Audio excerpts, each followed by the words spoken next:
What are the most common causes of hearing loss in children and adults? About 2 to 3 children who are born per 1000 children have hearing loss.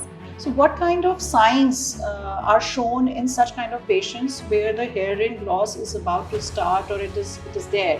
People start missing sounds. For example, the phone is ringing, one person is not able to make out that the phone is ringing. Somebody is pressing the house bell and you're not able to hear.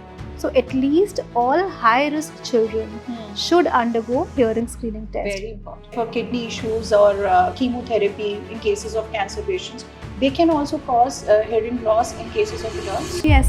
So chronic kidney disease is a very well-known factor. So kidney and ears, they go together. So somebody who is on dialysis, who has kidney issues, can definitely have a good amount of hearing loss. What is that minimum age criteria where the parent should think about the hearing test for the child?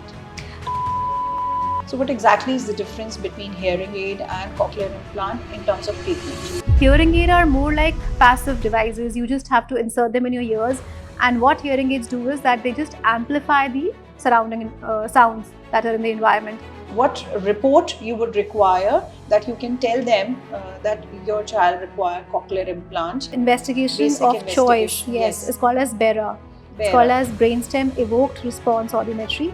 That is an indicative that the child may have hearing loss. If a child who has a complete hearing loss and he has been given bilateral cochlear implant, he can lead normal life. He can go to school, he can play sports. Yes, absolutely. Cochlear implants are not less than a miracle. They have the capacity to change the life of the entire family. What is that biggest myth you would like to burst about the cochlear implant surgery for the children? I think the biggest myth is that many parents feel that the child is very small.